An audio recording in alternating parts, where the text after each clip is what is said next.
One of the reasons there are different theologies in the world, let's just use some names here, Calvinism and Arminianism. One of the reasons there are divisions like that, there are many reasons, but one is capacities for mystery. I remember being in seminary and being told by some people who didn't like where the class was going in theology, that you Calvinists are just logic choppers. You're so precise, you're so rational, you just try to force God into your boxes. And I would listen, because I went to seminary as a non-Calvinist. I went to seminary as a flaming free-willer. You may have heard me tell the story. I was standing in front of Jim Morgan one day after he had argued about the sovereignty of God, and I held up in front of his face like this, my pen, and I dropped it.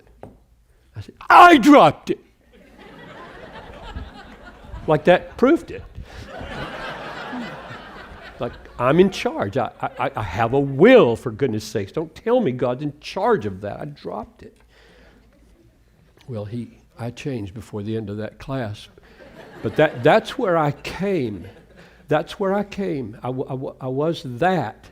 And so when they said to me, oh, you Calvinists are just logic choppers forcing God into your little boxes, I was thinking, I don't think it's that way.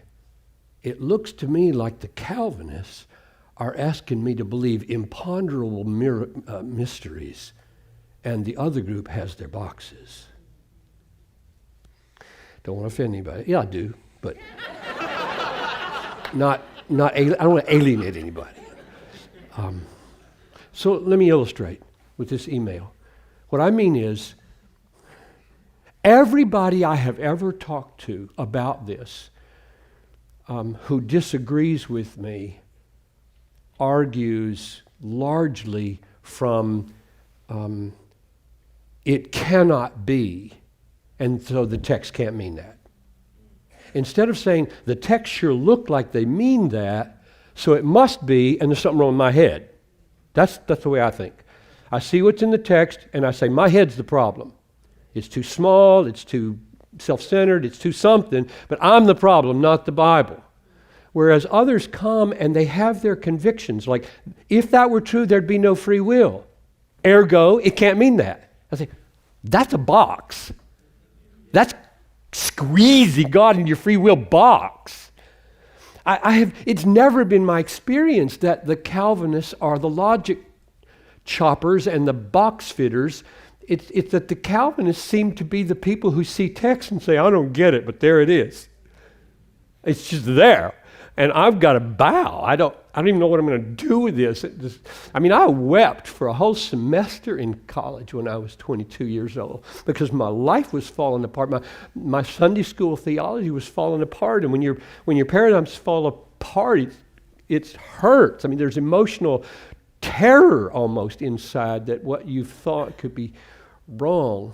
So last year I got this email from somebody that had just gone to a conference with a philosopher, and I'm not going to give you his name. I'm not going to give you any names. If you want to know the philosopher's name, I might tell you if you ask me in the break, because I don't think it's any secret, but in this setting it might not be appropriate. So listen to this. This week I spent time with blank. So this philosopher teaches an evangelical seminary. He does not like Calvinism too much. He began to talk about how the mass majority of the exegetes, now that's Bible people, Bible interpreters, as opposed to philosophers, that the exegetes adopt Calvinistic interpretations while the mass majority of philosophers and apologists opt for Arminianism. We came to some fascinating conclusions, all of which I will not share, but he did say, quote, it is true Calvinists have the exegesis behind them, but we have philosophy. And I think libertarianism, that means free will understood as self-determination. I think libertarianism trumps exegesis and must determine it. I said to him, so we have to bring our theology to the text? Answer, yes, he responded. The ethical implications of Calvinism are too severe. So a major evangelical philosopher says the exegesis is on the side of the Calvinists, philosophy is on the side of the Arminians, and you have to bring your philosophy to the text. Otherwise, the conclusions you draw are too severe. Now, I do not think that way, and you just need to know that.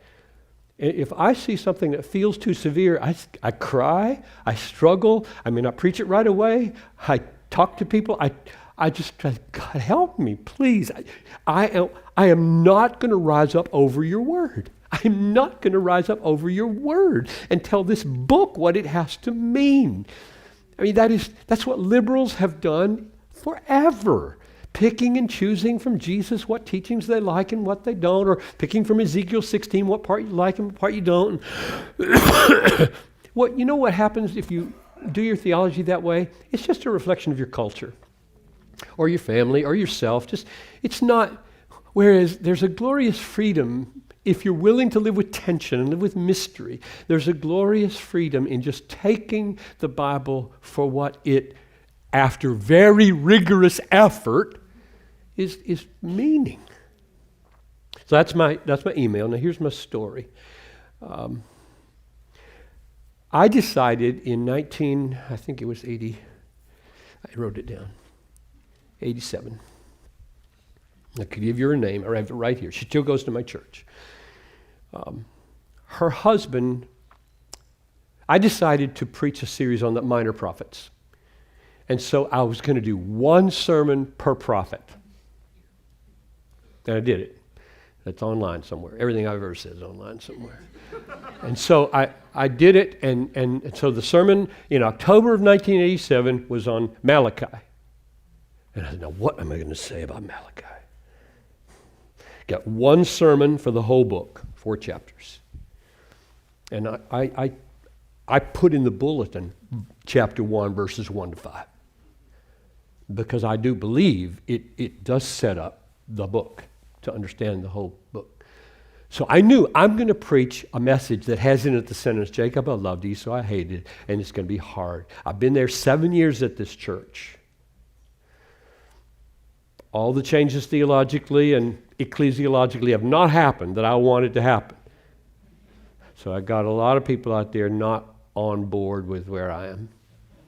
And so I'm going to preach this, and I'm just pleading with the Lord, make it edifying, make it helpful. And that morning, just before the first service, this woman's husband collapses and dies at church. I hear about it as I come out of the first service, that she's gone with the ambulance to the hospital, and the word is, he's dead. And I take a deep breath and I say, God, what am I going to do now? Should we just not have service? Should I have a season of prayer? I've never faced this before as a pastor. Everybody knows this man. The word's spreading quickly. We have a second service coming. And I've got half an hour to make a decision about how to do it. And I decided, okay, I will begin the service by telling everybody what happened and praying for his wife, who is down at the hospital. And that's what we did. We started. It was an unbelievably heavy moment. Couldn't believe that he was gone. And we were all interceding for his wife for a few minutes. And then the service proceeded pretty much as usual. And we don't do chipper services at Bethlehem, so that was not a problem. We do serious services. So I didn't have to cancel all the jokes and all the skits. Because we don't do jokes and skits. And as the sermon is approaching, she walks into the balcony. There's a balcony. I see her right now. She walked into the balcony and sits on the front pew of the balcony. Her husband is dead as of half an hour ago. And everything in me said, what are you doing here? To hear Jacob I loved, Esau I hated. And so I did another mental calculation. Like, what should I do? And I said, God knows what's going on here. He planned the sermon. He took the man. He brought her back for a reason. He knows. Preach what you had with the greatest gravity you can think of. So I did. Pretty much the kind of thing we're talking about right here. Mystery, opposition, unconditional election, all those things. There it is. Just laid it out. And when I was done, I'm shaking people and she's disappeared and I'm wondering, almost everybody's gone. And she comes up to me. And I just, squeezed her and cried. And I'm so sorry. I'm so sorry for your husband. I named him. And she said, I know. And I looked at her and I said, you came back for worship. And she said, I had to hear the word of God. I had to hear the word of God. And thank you for a big God and putting a rock under my feet. That's been my experience over and over again. That people, when the winds are about to tip your boat over, like the wind of your husband having just been taken away. I would guess they were in their late 40s.